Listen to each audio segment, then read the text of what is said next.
Hello everyone, so this is the question paper for MSc third semester Analytical Chemistry 2023. सो इसमें भी आपके कितने marks का क्वेश्चन पेपर होना है? 50 मार्क्स का क्वेश्चन पेपर होगा. ओके, इसमें वेरी शॉर्ट क्वेश्चंस आते हैं आपके, short questions, and the third is long answer type questions. सबसे पहले हम फर्स्ट देखते हैं आपके very short questions. Very short questions में आपके 5 क्वेश्चंस होते हैं, आपको 5 के 5 करने होते हैं, and these are all compulsory to do.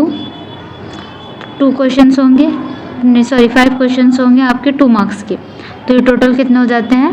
10 marks. यहाँ पे ये रहे आपके 5 questions. Take the screenshot of the, expand कर दो. सो फर्स्ट क्वेश्चन है what is the principle involve in paper chromatography. Second question define the term standard deviation. Third question discuss in brief the radio tracer techniques. Fourth question explain different thermal method of analysis in brief. Fifth question, give a brief account on the application of ion selective electrode in the determination of some toxic metals.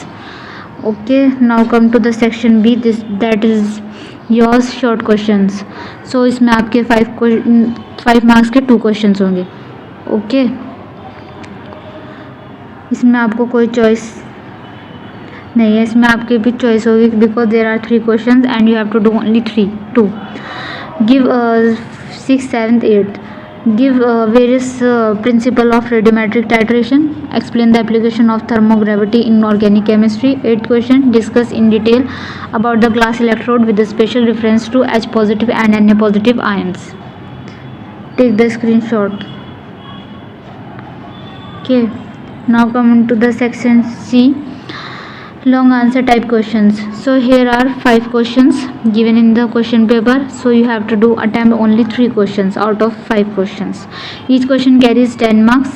Answer is required in detail, so आपको इन्हें briefly explain करना होगा. So question number 9, what are cation exchange reagents? Write the properties. How do you separate amino acid using cation exchanger? So ये 9 question है. 10th question here यहाँ पे है, explain the instrumentation and working principle of differential scanning calorimeter DSC. 11th, इनमें आपको ये नहीं है कि DSC गिवन है तो आपको सिर्फ DSC का थोड़ा, आपको पूरा इंस्ट्रूमेंटेशन और उसकी वर्किंग प्रिंसिपल कैसे होता है DSC में कंप्लीट जो है वो एक्सप्लेन करना होगा इसमें. ठीक है, जो लॉन्ग आंसर टाइप क्वेश्चन होंगे at least you have to do 4-5 pages to answer this question. Okay, write the answer of this you have to write 4 or 5 pages of this question. Number 11, explain the sources of errors and their effects on the analytical result. Question number 12, give a brief note on, ये आपके 2 parts में है, use radioactive isotopes in analytical and physiochemical problems. Second is isotopic dilution analysis. 13 question, what is meant by stripping voltammetry. Explain anodic and cathodic stripping voltammetry and their application. So इसमें से आपको जो बहुत अच्छे से answer आते हैं, ठीक है, उन्हें कोई ही अटैम्प्ट करना.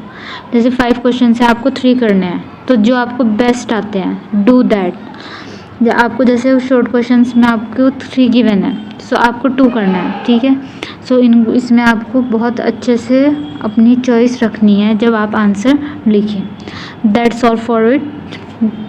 Thank you.